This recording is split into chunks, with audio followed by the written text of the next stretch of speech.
ഇന്ന് രാഗിപ്പൊടി വെച്ചിട്ട് എളുപ്പത്തിൽ ഉണ്ടാക്കാൻ പറ്റുന്ന ഒരു തേങ്ങാപ്പത്തിരിയുടെ റെസിപ്പി നോക്കാം.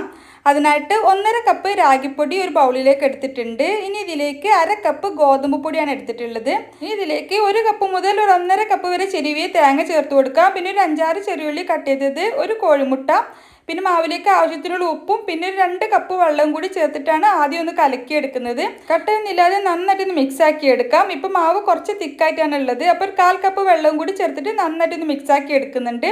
കുറച്ച് തിക്കായിട്ടുള്ള ഒരു ബാറ്റർ തന്നെയാണ് വേണ്ടത്. ഇതാണ് മാവിൻ്റെ കൺസിസ്റ്റൻസി. ഇനി ഇതിലേക്ക് 1 ടേബിൾ സ്പൂൺ വെളിച്ചെണ്ണ കൂടി ചേർത്തിട്ട് നന്നായിട്ടൊന്ന് മിക്സ് ആക്കിയതിന് ശേഷം നമുക്ക് പത്തിരി ചുട്ടെടുക്കാം. അതിനായിട്ട് ചൂടായിട്ടുള്ള പാനിലേക്ക് ഓരോ തവി മാവ് ഒഴിക്കാം.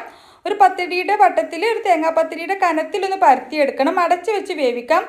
മുകൾ ഭാഗമൊക്കെ ഒന്ന് ഡ്രൈ ആയിട്ട് വന്നാൽ അതിന് മുകളിലേക്ക് കുറച്ച് വെളിച്ചെണ്ണ ആക്കി കൊടുത്തിട്ട് മറിച്ചിട്ട് കൊടുക്കാം. ആ സൈഡിലും കുറച്ച് വെളിച്ചെണ്ണ കൂടി ആക്കി കൊടുക്കാം. 2 സൈഡും ഒരു 2-3 തവണ തിരിച്ചു മറിച്ചു വിട്ടിട്ട് നമ്മൾ സാധാരണ തേങ്ങാപ്പത്തിരിയൊക്കെ ചുട്ടെടുക്കുന്നത് പോലെ ചുട്ടെടുത്താൽ മതി. ചെറുതായിട്ട് മൊരിയിച്ചിട്ട് വേണം ചുട്ടെടുക്കാൻ. ഇതുപോലെ തന്നെ ബാക്കിയുള്ള പത്തിരികളെല്ലാം ചുട്ടെടുക്കാം. നമുക്ക് ഇഷ്ടമുള്ള കറികളുടെ കൂടെ കഴിക്കാം, അല്ലെങ്കിൽ പഞ്ചസാര ചേർത്തിട്ടുള്ള തേങ്ങാപ്പാലൊക്കെ കൂട്ടി കഴിക്കാനും അടിപൊളിയാണ്. റെസിപ്പി ഇഷ്ടമായെങ്കിൽ ലൈക്ക് ചെയ്യണേ.